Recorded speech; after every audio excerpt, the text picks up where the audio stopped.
Hello and welcome again to Conscious TV. I'm Iain McNay, and this program today is the first in a series we're going to do about different types of meditation. And we have with us Neil Patel. Hello. Hi, Neil. Hi. And I know that you actually started meditating when you were comparatively young, weren't you? You were around 20 when you first started to meditate. What were the factors that led you to start that practice? Well, at 19 I started teaching yoga as I took over from my mum's work. She was teaching since I was a young boy. So really I was thrown into meditation a little bit because it was something I had to put into my classes. I took over her adult classes and I started teaching children. So you were very actually young to start teaching yoga, weren't you? I was extremely young. But that was, I think my mum saw something in me where she could feel that I could go out and start teaching. I didn't think I could, but I went out and I done it. And meditation being one of the subjects that I had to teach, I started to try to understand and absorb what it was about and putting it into the classes. And I started with children, funnily enough, with meditation, who I actually found to be some of the best meditators I've ever come across. Kids have a wonderful imagination. They don't question themselves. They're not filled with stress the way adults are. So I'd use their imagination to bring them into meditation. And what kind of age were these kids? 3 to 15. You were teaching kids of 3 to meditate? That Yeah. sounds extraordinary to me. If a kid can read a story and can be told a story, they can meditate. Because I was guiding them. For example, I'd say, okay, you're sitting on a mountain and you're sitting in the snow and you're feeling the snow around you, and how do you feel? And they'd start feeling cold, and then I'd say, you're feeling the warmth, how are you feeling? They're feeling hot, and you're tall, how are you feeling? Then they get tall. And then next thing you know, they're very, very quiet in their minds, bringing them into different aspects of meditation through imagination. Well, that was what I used. And how did you find it for yourself when you first started to meditate? When I first started to meditate, I didn't take it as serious as the rest of the yoga until probably about 24, 25.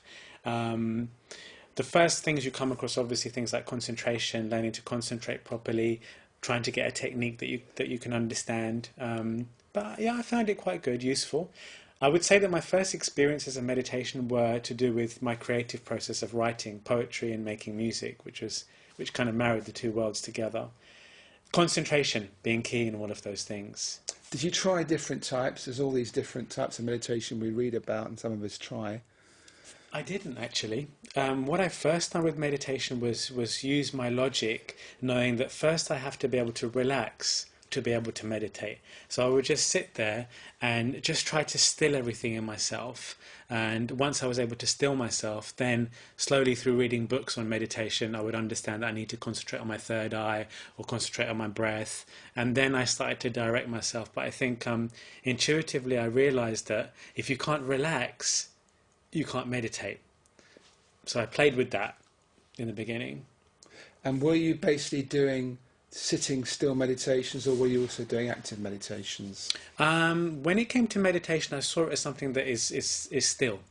So I would still the physical body, I would still the senses, and then learn to focus the mind in one area. And yeah, I took meditation as being a very still subject.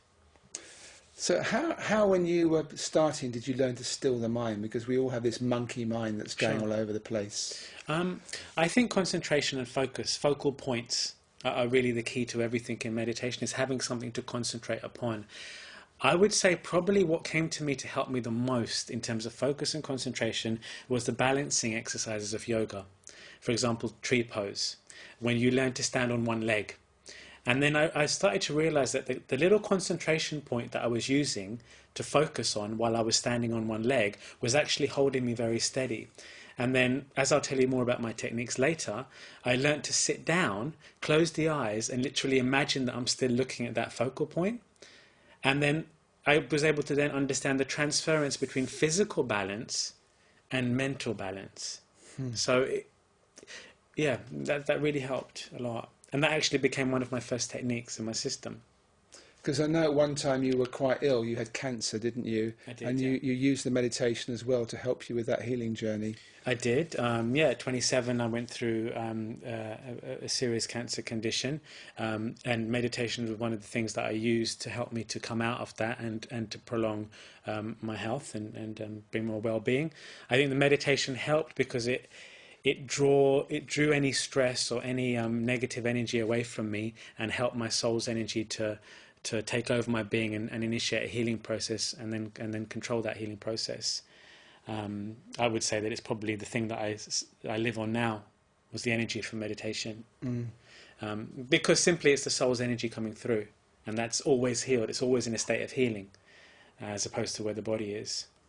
There's a lot of people will say that, oh, my mind's too busy and I sit still, Sure. my mind gets more and more busy. Yeah. I'll never be able to meditate properly, or if I do, it's only for a few minutes. Yeah. Can it work for everybody, or with certain people is it almost impossible? No, it's not impossible for anyone. It's like with anything, it's application.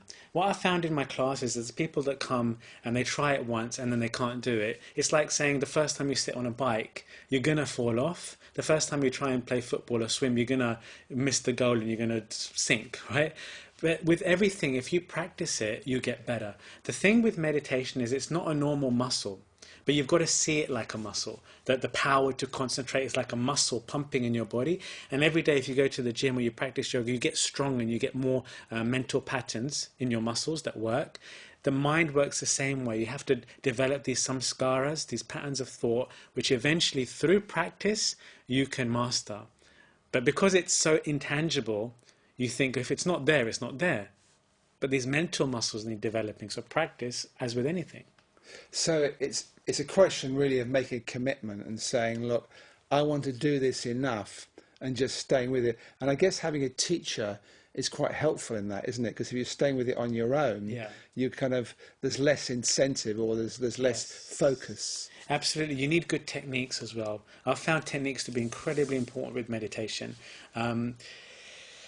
Because when you go away from your teacher, if your teacher is very good at guiding you into meditation with his or her voice, or the atmosphere, the ambience of the classroom, you sometimes might feel it, the incense. But when you go away, you need to be able to follow a pattern of techniques, and the technique becomes the teacher. Also, having a good teacher to take your feedback on board. So if you're saying, look, I can't concentrate, my mind is everywhere, the teacher should be able to nail it and say, okay, well, you need to do this, or you need to do that, or that. So the teacher will kind of guide you back into place. So yeah, it's hard to do it by yourself. You need some instruction for a few reasons. Well, in a few minutes, we're going to have a practical demonstration with two people that are going to replace me in the studio here.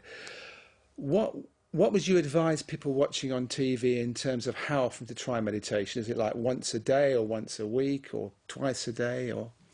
I would say to my students, even the students that are regular in my classes at the moment, I never say to do more than 15 minutes a day in the beginning.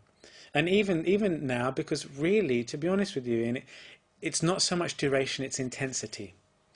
Concentration is the X factor in meditation. You can sit there for 3 hours without concentration and you're wasting everybody's time. But if you sit there for 15 minutes with absolute intense concentration, you can go to the heights of meditation and return within 15 minutes. Time itself is kind of irrelevant in meditation to some degree. Concentration plus time is the best, Okay, and what kind of setting? I know you're going to go over the posture when we start with the mini class, but what other kind of environment do people want? Presumably it has to be a quiet place where they aren't going to be disturbed. I presume it's good if is it better to have a bright room or a dark room, or? I would say that in the initial stages, if you have a mind which is predisposed to restlessness, it's better to get a quiet place. However, after periods of experience, that doesn't matter so much. It's good to meditate in the same place every day, because it builds its own vibration, its own aura. I would say it's good to have some type of spiritual focus, physical spiritual focus, maybe like a little altar. It could just be a candle or your guru's picture, or whatever representation of God you have, and just kind of spiritualize that area. And that's pretty much it. Light and dark, maybe more dimmed, but your eyes are going to be closed anyway. Okay, so as I said, I'm going to vacate this chair now, and we're going to introduce Renata and Eleonora, Sure. and we'll see how it goes. Okay.